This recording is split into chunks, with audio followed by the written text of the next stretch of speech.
ನಮಸ್ಕಾರ. ಉತ್ತರ Karnataka ನ್ಯೂಸ್ನ morning news ರೌಂಡಪ್ಗೆ ಸ್ವಾಗತ. ನಾನು ಹನುಮಂತ್ ದೇಶಮುಖ್. ಬನ್ನಿ ಕ್ವಿಕ್ ಆಗಿ ನೋಡೋಣ ಈ ಕ್ಷಣದ ಪ್ರಮುಖ ಸುದ್ದಿಗಳನ್ನು. ಗ್ರಾಮವನ್ನ ವ್ಯಸನ ಮುಕ್ತಗೊಳಿಸುವ ಉದ್ದೇಶದಿಂದ ಸ್ವಾಮೀಜಿಯವರು ಕೈಗೆ ಜೋಳಿಗೆ ಹಿಡಿದು ಮನೆ ಮನೆಗೆ ತೆರಳಿ ಜಾಗೃತಿ ಮೂಡಿಸಿರುವಂತಹ ಅಪರೂಪದ ಘಟನೆ ಬಸವಕಲ್ಯಾಣ ತಾಲೂಕಿನ ಕೆರಡ್ಬೆ ಗ್ರಾಮದಲ್ಲಿ ನಡೆದಿದೆ. ಕೆರಡ್ಬೆ ಗ್ರಾಮದ ಶಿವಲಿಂಗೇಶ್ವರ ಮಠದ ಮಠಾಧೀಶರಾದ ಶಿವಲಿಂಗ ಸ್ವಾಮಿಗಳ ಸಾನ್ನಿಧ್ಯದಲ್ಲಿ ಭಾರತೀಯ ಕ್ಯಾನ್ಸರ್ ಸಂಸ್ಥೆ ಕಲಬುರಗಿ ಸಹಯೋಗದಲ್ಲಿ ಗ್ರಾಮದಲ್ಲಿ ವಿಶೇಷ ಜಾಗೃತಿ ಜಾಥಾವನ್ನು ಆಯೋಜಿಸಲಾಗಿತ್ತು. ವ್ಯಸನ ಮುಕ್ತ ಸಮಾಜ ನಿರ್ಮಾಣಕ್ಕಾಗಿ ಶ್ರೀಗಳು ಗ್ರಾಮದಲ್ಲಿ ಜೋಳಿಗೆ ಹಿಡಿದು ದುಡ್ಡು, ಬಂಗಾರ, ಬೆಳ್ಳಿ ಬೇಡ, ನಿಮ್ಮ ಕೆಟ್ಟ ಚಟಗಳನ್ನು ಬಿಡಿ ಎಂದು ಮನವಿ ಮಾಡಿದರು. ತಂಬಾಕು, ಪಾನ್ ಮಸಾಲ ಮತ್ತು ಬೀಡಿ, ಸಿಗರೆಟ್ ಮತ್ತು ಗುಟ್ಕಾ ಮೊದಲಾದ ವ್ಯಸನಗಳನ್ನು ತ್ಯಜಿಸುವಂತೆ ಕರೆ ನೀಡಿದರು. ಸ್ವಾಮಿಗಳ ಪ್ರೇರಣೆಯಿಂದ ಗ್ರಾಮದಲ್ಲಿನ ಸುಮಾರು 20 ಜನರು ತಮ್ಮ ವ್ಯಸನಗಳನ್ನು ತ್ಯಜಿಸುವ ನಿರ್ಧಾರ ತೆಗೆದುಕೊಂಡಿದ್ದು, ಜೋಳಿಗೆಯಲ್ಲಿ ಗುಟ್ಕಾ ಮತ್ತು ಪಾನ್ ಮಸಾಲಗಳನ್ನು ಹಾಕಿ ಇನ್ನು ಮುಂದೆ ಈ ದುಶ್ಚಟಗಳ ಸಹವಾಸ ಮಾಡುವುದಿಲ್ಲ ಅಂತ ಪ್ರಮಾಣ ವಚನ ಮಾಡಿದ್ದಾರೆ.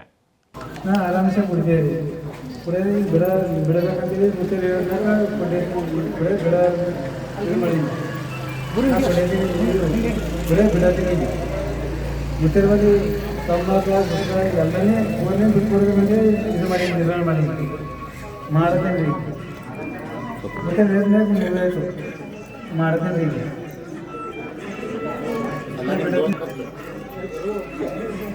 ಇಲ್ಲಿ ನಮ್ಮ ದೋಸ್ತರು ಲೆಕ್ಕ ಹಿಡಿಯಲಿ ನಮ್ದಿಂದ ನಾನು ಬಿಡತ್ತೀನಿ ರೀ.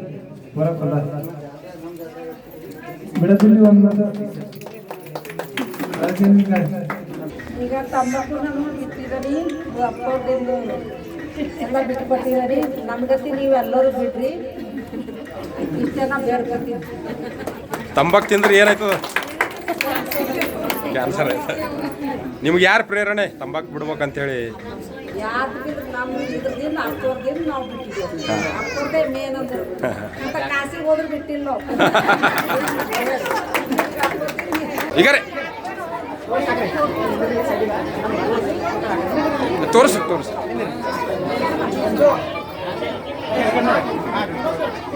ಹಾಗೆ ಈಗ ನಿಂದ್ರ ತೋರಿಸಿ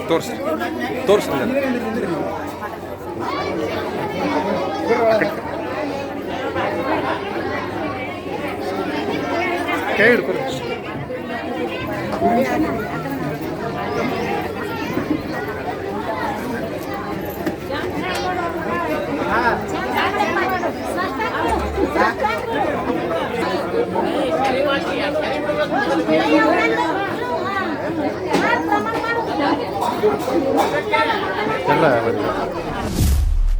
ಬ್ರೇಮ್ಸ್ ಕಾಲೇಜು ವಸತಿ ನಿಲಯದಲ್ಲಿ ಮೆಡಿಕಲ್ ವಿದ್ಯಾರ್ಥಿಯೊಬ್ಬ ಆತ್ಮಹತ್ಯೆ ಮಾಡಿಕೊಂಡಿರುವಂತಹ ಘಟನೆ ನಡೆದಿದೆ. ಕೊಠಡಿಯಲ್ಲಿನ ಫ್ಯಾನ್ಗೆ ನೇಣು ಬಿಗಿದುಕೊಂಡು ಆತ್ಮಹತ್ಯೆ ಮಾಡಿಕೊಂಡಿದ್ದಾನೆ ವಿದ್ಯಾರ್ಥಿ ಅನಿಷ್ಕಾರ್ ಚವಾಣ್ ಎನ್ನುವ ವಿದ್ಯಾರ್ಥಿ. 21 ವರ್ಷದ ವಿದ್ಯಾರ್ಥಿ ಆತ್ಮಹತ್ಯೆ ಮಾಡಿಕೊಂಡಂತಹ ವಿದ್ಯಾರ್ಥಿ ಆಗಿದ್ದಾನೆ. MBBS ಅಂತಿಮ ವರ್ಷದಲ್ಲಿ ವ್ಯಾಸಂಗ ಮಾಡ್ತಾ ಇದ್ದ ಈ ವಿದ್ಯಾರ್ಥಿ ಕಲಬುರಗಿ ಜಿಲ್ಲೆಯ ಚಿಂಚೋಳಿ ತಾಲೂಕಿನ ನಿವಾಸಿಯಾಗಿದ್ದರು. ಈ ಮೃತ ಅನಿಷ್ಕಾರ್ ಎನ್ನುವ ವಿದ್ಯಾರ್ಥಿ ಬ್ರೇಮ್ಸ್ ವಸತಿ ನಿಲಯಕ್ಕೆ ಇದೀಗ ಪೊಲೀಸರು ಭೇಟಿಯನ್ನು ನೀಡಿ ಆ ಒಂದು ಘಟನೆ ಕುರಿತು ಪರಿಶೀಲನೆಯನ್ನು ನಡೆಸ್ತಾ ಇದ್ದಾರೆ. ನೋಡಿ, MBBS ಮುಗಿಸ್ಕೊಂಡು ಡಾಕ್ಟರ್ ಆಗ್ತಾನೆ ಮಗ ಅಂತ ಮನೆಯಲ್ಲಿರುವಂಥ ತಂದೆ ತಾಯಿ ಕನಸು ಕಂಡಿದ್ರು. ಆದರೆ ಆ ತಂದೆ ತಾಯಿಯನ್ನು ಬಿಟ್ಟು ಈಗ ಇಹಲೋಕವನ್ನು ತ್ಯಜಿಸಿದ್ದಾನೆ ಆ ಒಬ್ಬ ವಿದ್ಯಾರ್ಥಿ, MBBSನ ವಿದ್ಯಾರ್ಥಿ.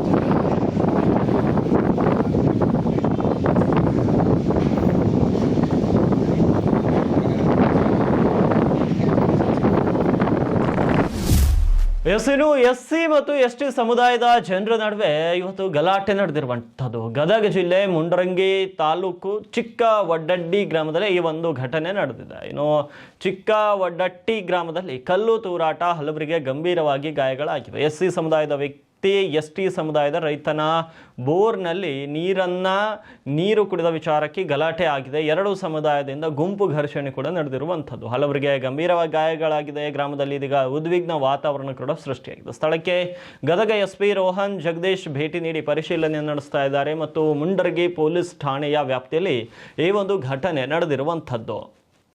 ನೀವು ಹೋಗ್ಬರ್ರಿ ನೀವು ಬರಲಿ ಅದ್ರ ನಾವು ನೋಡಿದ್ರೆ ಒಳ್ಳೆ ಅಂತ ನಾವು ಹುಡುಗ ಕರೆ ಕಳಿಸಿ ಇಲ್ಲಿ ದಾರ್ಯಾಗ ಹೆಣ್ಣಾಳ ಕೈ ಬಡ್ಗಿ ಕೊಟ್ಟು ಹಡಿಬಿಟ್ಟು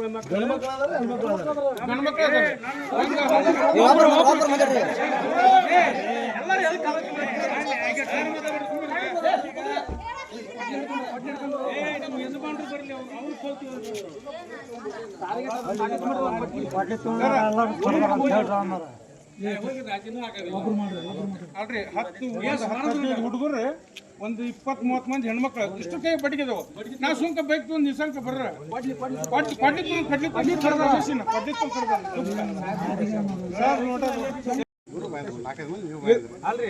ಇಲ್ಲಿ ಇವತ್ತು ಹೋಗಿದ್ವಿ ನಾವು 4 ಮಂದಿ ಒಂದು 4 ಮಂದಿ ಕಳಿಸಿದ್ರು ಯಾರು ಹೋಗ್ಬೇಕು. ಅಫಜಲ್ಪುರ ತಾಲೂಕಿನ ಕಾಂಗ್ರೆಸ್ ಪಾಳಯದಲ್ಲಿ ದಿನದಿಂದ ದಿನಕ್ಕೆ ಅಸಮಾಧಾನದ ಹೊಗೆ ಏರುತ್ತಲೇ ಇದೆ. ಕಳೆದ ಕೆಲವು ದಿನಗಳ ಹಿಂದೆ ರೇವೂರು ಕೆ ಗ್ರಾಮದಲ್ಲಿ ನಡೆದ ಕಾರ್ಯಕ್ರಮದಲ್ಲಿ ಶಾಸಕ MY ಪಾಟೀಲ್ ಅವರ ಸಮ್ಮುಖದಲ್ಲಿಯೇ ಮಾಜಿ ಸಚಿವ ಮಾಲಿಕಯ್ಯ ಗುತ್ತೇದಾರ್ ಅವರು ಅರುಣ್ ಪಾಟೀಲ್ ವಿರುದ್ಧ ಬಹಿರಂಗವಾಗಿ ಅಸಮಾಧಾನ ವ್ಯಕ್ತಪಡಿಸಿದರು. ಈ ಘಟನೆ ತಾಲೂಕಿನ ರಾಜಕೀಯ ವಲಯದಲ್ಲಿ ಸಾಕಷ್ಟು ಚರ್ಚೆಗೆ ಗ್ರಾಸವಾಗಿತ್ತು. ಇದೀಗ ಮತ್ತೆ ಅದೇ ಅಸಮಾಧಾನ ತೀವ್ರಗೊಂಡಿದ್ದು ಶಿವೂರು ಗ್ರಾಮದಲ್ಲಿ ನಡೆದ ಶ್ರೀ ಮಳೇಂದ್ರ ಶಿವಾಚಾರ್ಯರ ಶಾಖಾ ಮಠದ ಕಾರ್ಯಕ್ರಮದಲ್ಲಿ ಗುತ್ತೇದಾರರು ಅರುಣ್ ಪಾಟೀಲ್ ವಿರುದ್ಧ ಕಿಡಿಕಾರಿದ್ದಾರೆ. ವೇದಿಕೆಯಲ್ಲೇ ಮಾತನಾಡಿದ ಅವರು ನಾವು ಎಲ್ಲರೂ ಇಲ್ಲಿ ತಾತ್ಕಾಲಿಕ ಜೀವನ ನಡೆಸುತ್ತಿದ್ದೇವೆ, ಅದರಿಂದ ನಾವು ಮಾಡುವ ಕೆಲಸಗಳು ಸದಾ ಒಳ್ಳೆಯದಾಗಿರಬೇಕು. ಶಿವೂರು ಗ್ರಾಮದಲ್ಲಿ ಶೀಲಾ ಮಂಟಪ, ಮಂದಿರ, ಗೋಪುರ ನಿರ್ಮಾಣವಾಗಬೇಕು ಹಾಗೂ ಮೂರ್ತಿ ಪ್ರಾಣ ಸ್ಥಾಪನೆ ನಡೆಯಬೇಕು. ಇವುಗಳಿಗಾಗಿ ನಾನು ಸಹಕರಿಸುತ್ತೇನೆ. ಮುಖ್ಯಮಂತ್ರಿಗಳಾದ ಸಿದ್ದರಾಮಯ್ಯ ಹಾಗೂ ಮುಜರಾಯಿ ಸಚಿವ ರಾಮಲಿಂಗಾರೆಡ್ಡಿ ಅವರೊಂದಿಗೆ ಮಾತುಕತೆ ನಡೆಸಿ ಅಗತ್ಯ ಸೌಲಭ್ಯ ಒದಗಿಸಲು ಪ್ರಯತ್ನಿಸುತ್ತೇನೆ ಅಂತ ಹೇಳಿದರು. ಇದೇ ವೇಳೆ ರಾಜಕೀಯ ವಿಷಯ ಪ್ರಸ್ತಾಪಿಸಿದ ಗುತ್ತೇದಾರರು, ಈಗ ನಾನು ಶಾಸಕನಲ್ಲ, ಶಾಸಕ MY ಪಾಟೀಲ್ ಇದ್ದಾರೆ, ಆದರೆ ಅವರ ಮಾತು ಅವರ ಸುಪುತ್ರ ಅರುಣ್ ಪಾಟೀಲ್ ಕೇಳುವುದಿಲ್ಲ. ಇದನ್ನ ನಾನು ಹಲವು ಬಾರಿ ಹೇಳಿದ್ದೇನೆ ಎಂದು ನೇರವಾಗಿ ಅಸಮಾಧಾನ ಹೊರಹಾಕಿದರು. ಅರುಣ್ ಪಾಟೀಲ್ ಅವರ ವರ್ತನೆ ಕುರಿತು ಮತ್ತೆ ತೀವ್ರ ಆಕ್ರೋಶ ವ್ಯಕ್ತಪಡಿಸಿರುವ ಗುತ್ತೇದಾರರ ಈ ಹೇಳಿಕೆ ಕಾಂಗ್ರೆಸ್ ಪಕ್ಷದ ಒಳಗಿರುವ ಭಿನ್ನಾಭಿಪ್ರಾಯಗಳು ಇನ್ನಷ್ಟು ಬಹಿರಂಗವಾಗ್ತಿರುವುದನ್ನು ಸೂಚಿಸುತ್ತದೆ. ತಾಲೂಕಿನ ರಾಜಕೀಯದಲ್ಲಿ ಇದು ಮುಂದಿನ ದಿನಗಳಲ್ಲಿ ಯಾವ ರೀತಿಯ ತಿರುವು ಪಡೆಯಲಿದೆ ಎಂಬುದು ಕುತೂಹಲ ಕೆರಳಿಸಿದೆ. ಖಂಡಿತವಾಗಿ ನಾವು ಹೆಸರದ್ದೇವರು ಎಲ್ಲರೂ ಸೇರಿ ನಾವು ದಾನಿಗಳು ಎಲ್ಲರೂ ಕೇಳಿ ನಾವೆಲ್ಲ, ಯಾಕಂದ್ರೆ ನಾವು ಏನೂ ತಗೊಂಡು ಹೋಗಲ್ಲ. ಬಹಳ ಚೆನ್ನಾಗಿ ಬಸವನಪುರ ಆಡೋದು ಬೆಳಗ್ಗೆ ಇದು ಎಲ್ಲ ನಾವು ದೇವರ ಮನೆ, ನಾವೆಲ್ಲ ಬಾಡಿಗೆದಾರರು ಅಂತ ಬಹಳ ಚೆನ್ನಾಗಿ ನಿಜವಾಗಿದ್ದು. ನಾವು ಇರೋದು ಬಾಡಿಗೆ ಮನೆ, ಇದು ಯಾವುದು ಸ್ವಂತ ಮನೆ, ನಮ್ಮ ಮನೆ ಮ್ಯಾಗಲ್ಲ.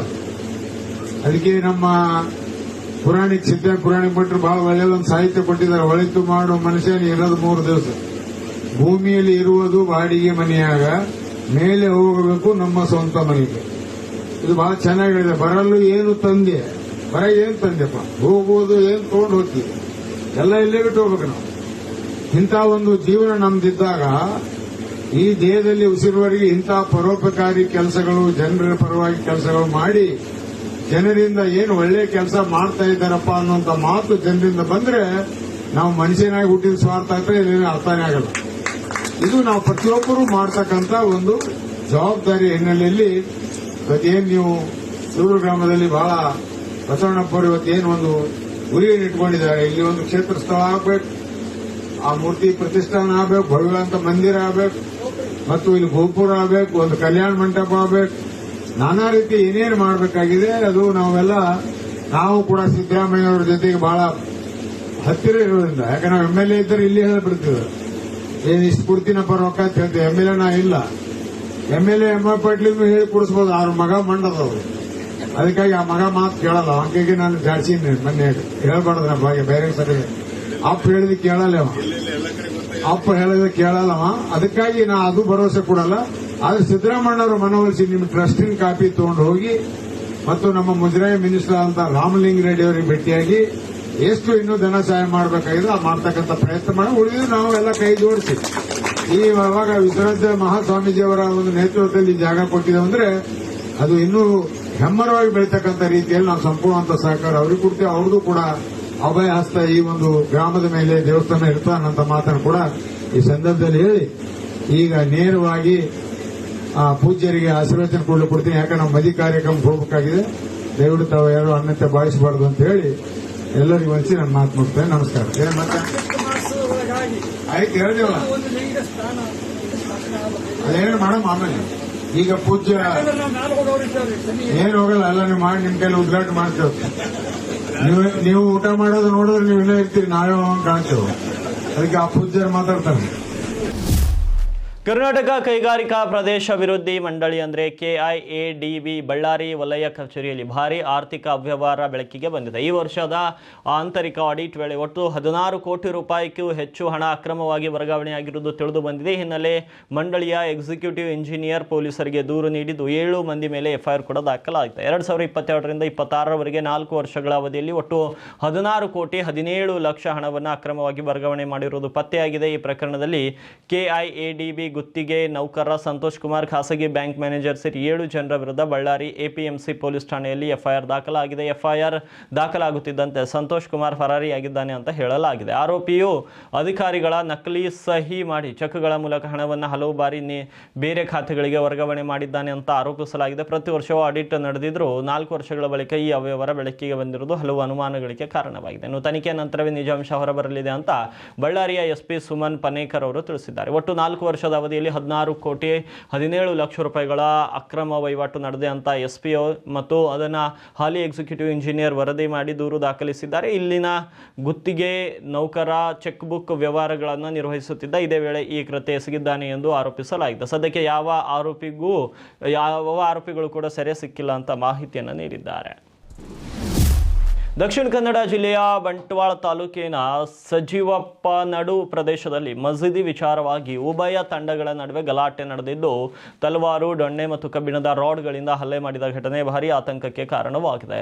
ತಲೆ ಮೊಗೂರು ಮಸೀದಿ ಸಮೀಪದಲ್ಲಿ ಗಲಾಟೆ ಸಂಭವಿಸಿದ್ದು, ಗಾಯಗೊಂಡವರನ್ನು ಬಂಟ್ವಾಳ ಸರ್ಕಾರಿ ಆಸ್ಪತ್ರೆಗೆ ದಾಖಲಿಸಿ ಚಿಕಿತ್ಸೆ ನೀಡಲಾಗ್ತಾ ಇದೆ. ಅಬ್ದುಲ್ ನವಾಜ್ ಅವರು ತಮ್ಮ ಸಂಬಂಧಿ ದಾವೂದ್ ಜೊತೆಗೆ ಮಸೀದಿಗೆ ತೆರಳಿ ವಾಪಸ್ಸಾಗುವ ವೇಳೆ ಶೌಕತ್, ಇಸಾಕ್, ಸಫೀಕ್, ಯಾಕೂಬ್, ಮೊಹಮ್ಮದ್, ಮುಸ್ತಾಫ್, ನಾಸಿರ್ ಮತ್ತು ನಿಜಾಲ್ ಗುಂಪಾಗಿ ನಿಂತವರು ತಕರಾರು ತೆಗೆದು ಅವಾಚ್ಯವಾಗಿ ನಿಂದಿಸಿದ್ದಾರೆ. ಬಳಿಕ ಕತ್ತಿ ಮತ್ತು ಡೊನ್ನೆಗಳಿಂದ ಹಲ್ಲೆ ನಡೆಸಿ ಜೀವ ಬೆದರಿಕೆ ಒಡ್ಡಿದ ಆರೋಪ ಕೇಳಿ ಬಂದಿದೆ. ಈ ಪ್ರಕರಣಕ್ಕೆ ಸಂಬಂಧಿಸಿದಂತೆ ಮತ್ತೊಬ್ಬ ವ್ಯಕ್ತಿ ಅಬ್ದುಲ್ ಗಫೂರ್ ಎಂಬುವವರು ಪ್ರತಿ ದೂರು ದಾಖಲಿಸಿದ್ದು, ಯಾಕೂಬ್, ಶಫೀಕ್, ಇಸಾಕ್, ಸಫ್ವಾನ್ ಮತ್ತು ಅಶ್ರಫ್ ಸಾಹೇಬ್ ಕಬ್ಬಿಣದ ರಾಡ್ನಿಂದ ಹಲ್ಲೆ ನಡೆಸಿ ಜೀವ ಬೆದರಿಕೆ ಹಾಕಿದ್ದಾರೆ ಎಂದು ಆರೋಪಿಸಿದ್ದಾರೆ. ಇದೇ ವೇಳೆ ಶೌಕತ್ ಅಲಿ ಎಂಬುವರು ನೀಡಿದ ಮತ್ತೊಂದು ದೂರಿನ ಪ್ರಕಾರ ದಾವೂದ್, ಜುಬೈರ್, ಸೈದುದ್ದೀನ್, ನವಾಜ್ ಮತ್ತು ಗಫೂರ್, ಶರೀಫ್ ಮತ್ತು ಔಶಿಕ್ ಮಸೀದಿ ವಿಚಾರದಲ್ಲಿ ಗಲಾಟೆ ನಡೆಸಿ ಹಲ್ಲೆ ಮಾಡಿದ್ದಾರೆ ಎಂದು ಆರೋಪಿಸಲಾಗಿದೆ. ಗಲಾಟೆ ತಲೆ ಹಿಡಿಯಲು ಬಂದ ಸಫಾನ್, ನಿಜಾಲ್, ಇಸಾಕ್ ಮತ್ತು ಅಶ್ರಫ್ ಅವರ ಮೇಲೂ ಕೂಡ ದಾಳಿ ಯತ್ನ ನಡೆದಿದೆ ಅಂತ ಹೇಳಲಾಗಿದೆ.